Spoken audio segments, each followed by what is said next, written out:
ఎంతమంది పార్టీ పంచుకోలేదు మీరు పంచుకోవాలి ఎంతమంది పార్టీ పంచుకోలేదు ఎంతమంది పార్టీ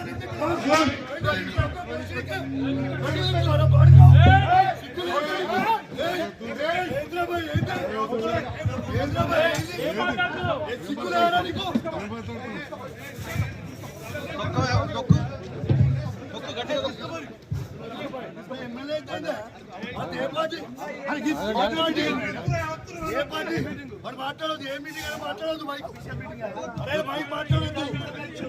మాట్లాడద్దు నా ఇష్టం నేను అడుగుతా నా పీపుల్ మా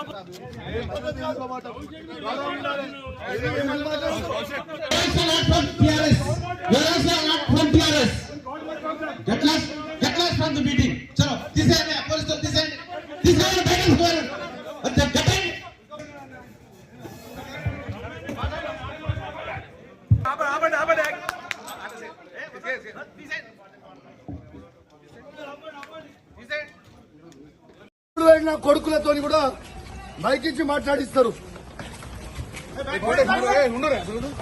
ఎందుకు ఎప్పుడు మీటింగ్ అయిపోయిందా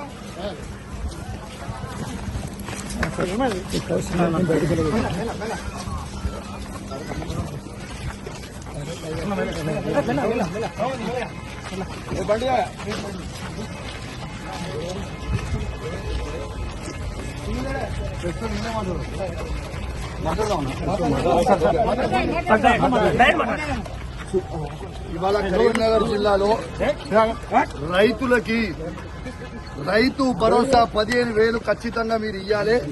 పోయిన 2 సీజన్లు మీరు రైతు భరోసా ఇయ్యలేదు అని ఇలా కరీంనగర్ జిల్లాలో ఉమ్మడి కరీంనగర్ జిల్లాలో రైతుల పక్షాన తెలంగాణ రైతుల పక్షాన దాంతో పాటు ఇలా రుణమాఫీ నా హుజురాబాద్ నియోజకవర్గంలో కేవలం 50% మాత్రమే అయింది. ఇంకా 50% కాలేదు. నా హుజురాబాద్ నియోజకవర్గంలో రైతులకి రుణమాఫీ చెయ్యాలని నేను డిమాండ్ చేశాను. నా దళిత కుటుంబాలకి శాచ్యురేషన్ మోడ్ లో 18,500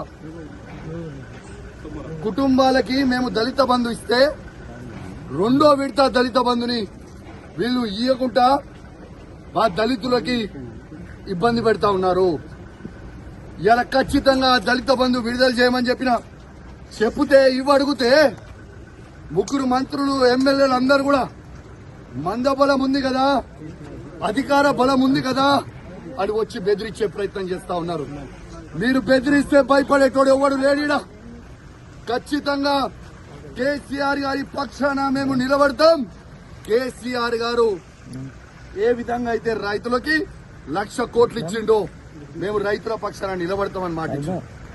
అదే విధంగా మేము మాటిచ్చినట్టు నిలబడతా ఉన్నాం. ఎందుకు ఈ దౌర్జన్యం అని అడుగుతా ఉన్నాను. మంత్రులు ఎమ్మెల్యేలు అధికారులు సాక్షిగా నేను ఒక ఎమ్మెల్యేగా ఉన్నా ఎట్లా బయట పట్టుకొని నూకేస్తున్నారో ఒక్కసారి మీ అందరు కూడా చూడండి విజ్ఞప్తి చేస్తున్నాను. ఒక దొంగ అయినా జగిత్యాల ఎమ్మెల్యే డాక్టర్ సంజయ్ ఎట్లయితే అమ్ముడు పోయిండో సిగ్గులేనోడు అమ్ముడు పోయినోడు ఎట్లా అమ్ముడు పోయినవరా అని మేము అడిగితే మైక్ ఇచ్చుకొని నువ్వు ఏ పార్టీ అంటే కాంగ్రెస్ పార్టీ అంటూ. మరి నిజంగా నువ్వు అంత పొగోనువే అయితే డాక్టర్ సంజయ్ జగిత్యాల ఎమ్మెల్యే నువ్వు రాజీనామా చేయి. అదే కాంగ్రెస్ బీఫామ్ మీద గెలిచి చూపి చాతగాని దద్దమ్మలాగా కేసీఆర్ గారు పెట్టిన భిక్ష నువ్వు ఎమ్మెల్యేగా ఉండి దీంతో కేసీఆర్ గారిని నువ్వు విమర్శిస్తా ఉంటే, మీరు నోటికి వచ్చినట్టు మాట్లాడుతూ ఉంటే మేము చూసుకుంటా ఊకోవాలని మేము అడుగుతా ఉన్నాం. ఖచ్చితంగా నిలదీస్తాం, అడుగడుగున అడ్డుకుంటాం. ఖచ్చితంగా ఇచ్చిపెట్టే ప్రసక్తే లేదు. వాళ్ళు ఖచ్చితంగా ఇవాళ రైతులకి 15,000 రూపాయలు రైతు భరోసా ఇవ్వాల్సిందే.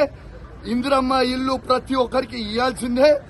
ఇలా వాళ్ళు ఇచ్చిన 6 గ్యారెంటీలు ఇవ్వాల్సిందే. వాళ్ళు భయపెట్టించి దౌర్జన్యాలు చేస్తే భయపడే ప్రసక్తే లేదు.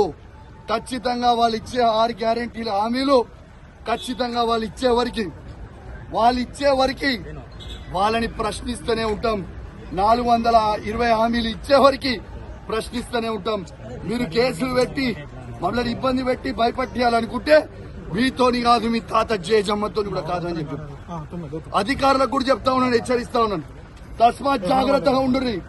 మీరు ఇష్టం వచ్చినట్టు మీరు చేస్తా ఉన్నారు. 3 ఏళ్ల తర్వాత మళ్ళా కేసీఆర్ గారు ముఖ్యమంత్రి కాక తప్పదు. ఎవ్వరు కూడా ఇలా ఎక్స్ట్రా చేస్తున్న అధికారులని ఎవరిని కూడా ఇచ్చిపెట్టాం. అది కూడా గుర్తుపెట్టుకోండి అని చెప్తా ఉన్నాం. ఇవాళ మేము కొట్లాడేది ప్రజల పక్షాన. ఇవాళ పోలీసు వాళ్ళని కూడా అడుగుతా ఉన్నాను, మీకు కేసీఆర్ ఏం తక్కువ చేసిండమ్మా? మీకు అద్భుతమైన ఫార్చునర్ ఇచ్చిండు, అద్భుతమైన ఇన్నోవాలు ఇచ్చిండు, 5 స్టార్ పోలీస్ స్టేషన్లు చేసిండు, మీ జీతాలు పెంచిండు. ఇవన్నీ మర్చిపోయిరా? మళ్ళా మీకోసం కూడా పోరాటం